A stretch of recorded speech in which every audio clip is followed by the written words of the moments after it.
जिंदगी में हर आदमी को प्रूफ करना मतलब बेवकूफी है।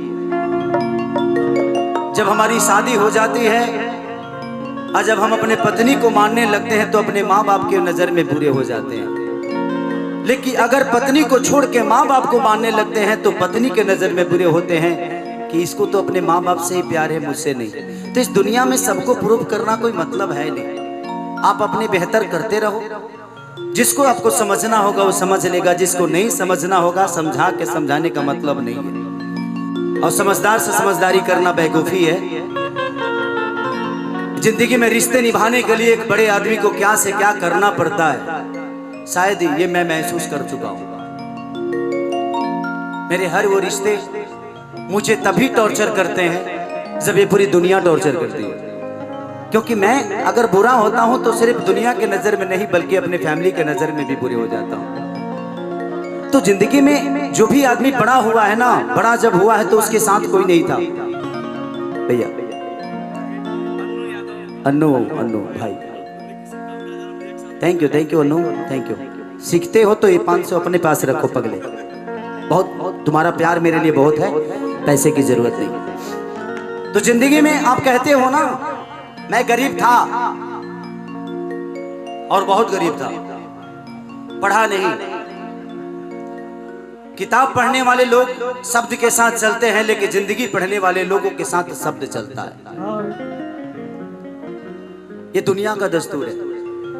किताब पढ़ने वाले हमेशा आपको ज्ञान की बात करेंगे, ऐसे मत करो, ये हो जाएगा, यहाँ ये लिखा था। बट जिसने अपनी जिंदगी को गरीबी से पढ़ा है, लड़ा है, उसके साथ शब्द चलते हैं। राम के साथ शब्द चले थे, शब्दों के साथ राम नहीं। कृष्ण के साथ शब्द चले थे, शब्दों के साथ कृष्ण नहीं। इस दुनिया का दस्तूर है। आपके यहां से ही निकल के गौतम बुद्ध की ज्ञान किताब में होती तो आज दुनिया का हर आदमी ज्ञानी हो जाता। ज्ञान एक पीपल के पेड़ के पास भी है, जो गौतम बुद्ध एक पीपल के पेड़ के पास भी भगवान बन गए। क्योंकि ज्ञान कहीं बंटता नहीं, ज्ञान अर्जा जाता है, अर्जना पड़ता है। आप किसी को समझ के, इस दुनिया में दर्द अगर आपको 20 बीमारी हो जाए ना तो आप ऐसे ही डॉक्टर बन जाओगे। 20 बीमारियों का दवा जान के डॉक्टर बन जाओगे। और ये बीमारी है क्या? मुसीबत। एक महान इंसान को, एक छोटे से इंसान को महान कैसे बनता है? वो कष्टों से बनता है। दुनिया का हर वो पेड़ अपने लिए नहीं फरता, दुनिया का हर वो मर्द अपने लिए नहीं कमाता, दुनिया का हर वो वस्तु अपने लिए कभी होता ही नहीं। ये कपड़ा अपने लिए नहीं बना है, ये खेसारी के लिए बना था। तो सबकी अपनी अहमियत है। दुनिया ने बहुत कुछ सिखा दिया। मैं पढ़ा बहुत कम, लेकिन लड़ा इतना हुआ कि पता नहीं, अब दर्द भी कहीं लगता है, चोट भी लगती है तो दर्द का एहसास ही नहीं होता यार।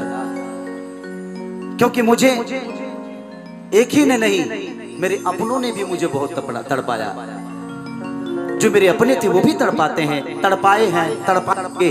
ये उनका दस्तूर है, क्योंकि मुझसे प्यार करते हैं। वो मुझे बांटना नहीं चाहते, इसलिए मुझसे नफरत करने लगते हैं कभी कभी। और मैं जब किसी का हो जाता हूं तो उनको लगता है कि शायद ये मेरा होगा कि नहीं। तो जिंदगी है, लड़ो। गरीबी सबसे बड़ी ताकत है। गरीब बने हो, गरीब पैदा हुए हो, लेकिन बनना अमीर बन के, मरना तो अमीर बन के मरना। ये सबसे बड़ी अवसर है आपको पास कि आप गरीब पैदा हुए हो, बन जाओ।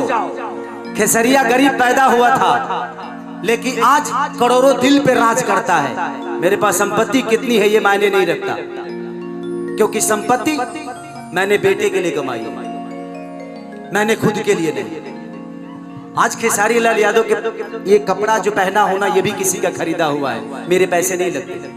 मैं पान खाता हूं, पान के भी पैसे दूसरा कोई देता है।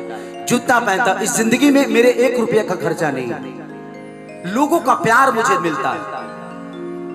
और दुनिया में मैं सबको आज एक बड़ी सीख बता के जा रहा हूं, किसी से लड़ना मत।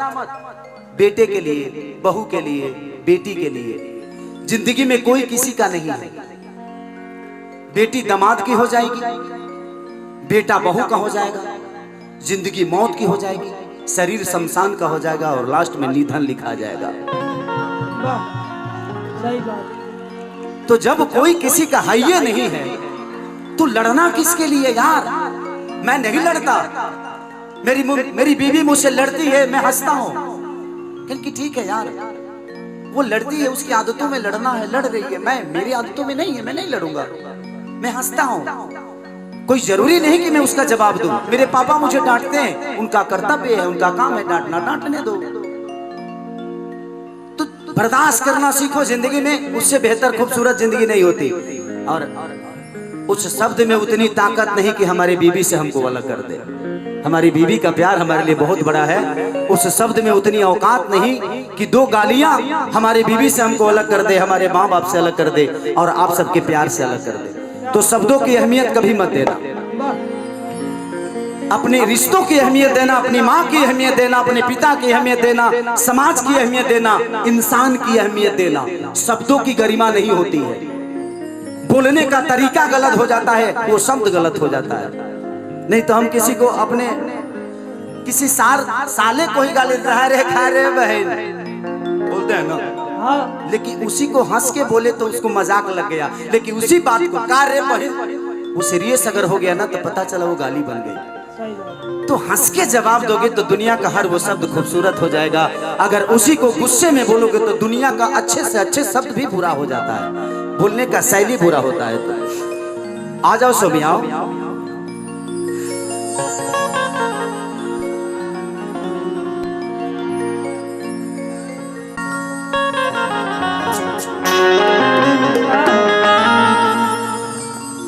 एक सैड सॉन्ग में गाऊंगा अपने मन का, शायद आप लोग को अच्छा लगे।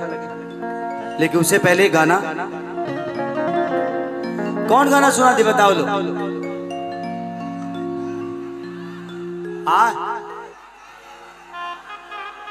फुलल फुलल फुलाओ ना, नींबू खरबूजा।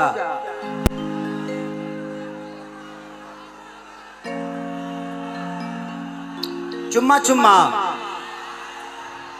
उसकी रिकॉर्डिंग डांस कर दूंगा।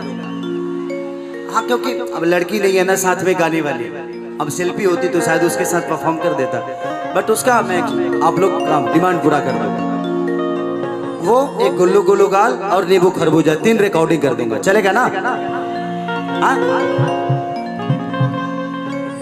लेकिन सोमिया आई है, अगर उसके साथ नहीं करूंगा तो नाइंसाफी हो जाएगा।